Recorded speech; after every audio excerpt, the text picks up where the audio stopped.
Hai semua, bertemu lagi kita dalam Taman TV. Tahukah anda, bukan sahaja manusia yang boleh tersenara sebagai manusia terkaya di dunia, tetapi haiwan peliharaan juga boleh tersenara sebagai haiwan terkaya di dunia. Malah kekayaan mereka lebih banyak daripada kekayaan saya dan anda jika digabungkan bersama. Haiwan peliharaan seperti kucing, anjing dan ayam mampu mendapat kekayaan melalui harta warisan, lakonan filem besar, malah ada yang melalui aktiviti pemasaran digital. Mereka boleh mendapat kekayaan berjuta-juta tanpa melakukan aktiviti sukar seperti manusia. Di sini saya sediakan untuk anda 10 haiwan peliharaan terkaya di dunia. Sebelum saya teruskan, anda jangan lupa tekan butang subscribe channel saya Taman TV. Dengan ini kita akan dapat terus berkongsi info menarik pada masa akan datang. Di tempat ke-10, anda pasti mengenali selebriti terkenal Betty White.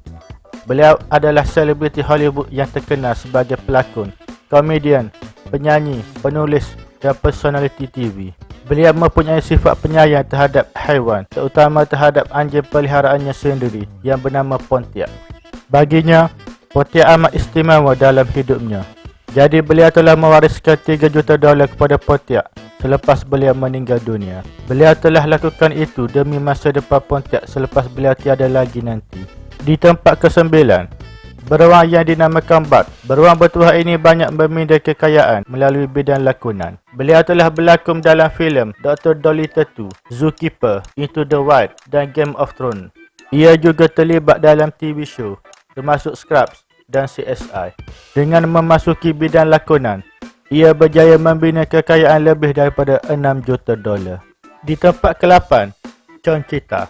Conchita adalah anjing comel dipelihara oleh mendiang Gail Posner. Gail Posner telah meninggal dunia ketika berusia 67 tahun. Tetapi mendiang telah melakukan persediaan kepada masa depan 3 ekor anjingnya sebelum beliau meninggal dunia. 3 ekor anjing tersebut diberi nama Lucia, April Maria dan anjing kegemarannya, Conchita. Conchita sahaja telah mendapat kekayaan peninggalan dianggarkan sebanyak $11.3 juta.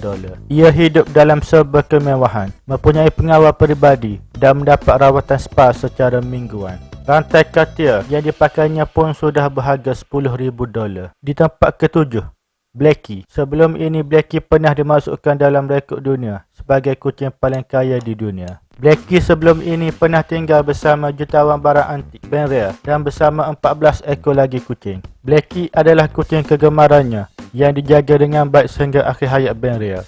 Beliau juga telah mewasiatkan harta $12.5 juta kepada Blackie. Di tempat ke-6, Tomasino. Pemilik Tomasino, Maria Assunta, adalah rakyat Itali yang kaya dan beliau meninggal pada tahun 2011. Kerana itu, Tomasino telah mewarisi harta $13 juta. Di tempat ke-5, Gigu. Gigu adalah ayam peliharaan kegemaran Mile Blackwell. Mile dikenali sebagai ahli perniagaan buku akademik dan khidmat pembekal perpustakaan terbesar di UK. Beliau telah menjual perniagaannya untuk bersara dan berpindah bersama isterinya. Tetapi beliau telah meninggalkan Gigu $15 juta sebelum beliau meninggal dunia 3 minggu selepas itu. Di tempat ke-4, Sadie, Sunny, Lauren, Leila dan Luke adalah anjing peliharaan Oprah. Oprah sangat mengasihi mereka sehingga sanggup mewasiatkan $30 juta untuk mereka.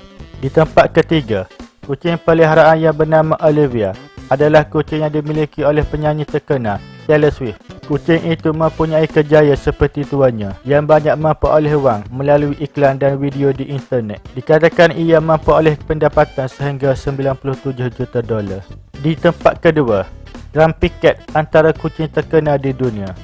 Ia mempunyai ekspresi muka yang unik sehingga ia mula menjadi viral pada tahun 2012. Sejak itu, segala-galanya berjalan dengan baik untuknya. Ia menjadi terkenal secara tiba-tiba. Ia mendapat peluang penampilan di media, filem, kerajaan dan penghasilan produk berkaitan dengannya. Dikatakan kekayaannya mencecah $100 juta. Tetapi ia meninggal dunia pada Mei 2019 akibat masalah kesihatan ketika berusia 7 tahun. Di tempat pertama, Ganta 4 mewarisi kekayaan melalui ayahnya iaitu Ganta 3. Pemilik Ganta 3, Carlotta Lebestin, adalah rakyat Jerman yang kaya dan pecinta haiwan. Beliau telah meninggalkan Ganta 3 dengan kekayaan sebanyak $80 juta. Kini, Dikatakan kekayaan negara keempat telah mencecah 370 juta dolar. Itulah 10 haiwan peliharaan yang terkaya di dunia. Kebanyakannya mendapat kekayaan melalui harta warisan. Itu sahaja untuk kali ini. Terima kasih kerana menonton.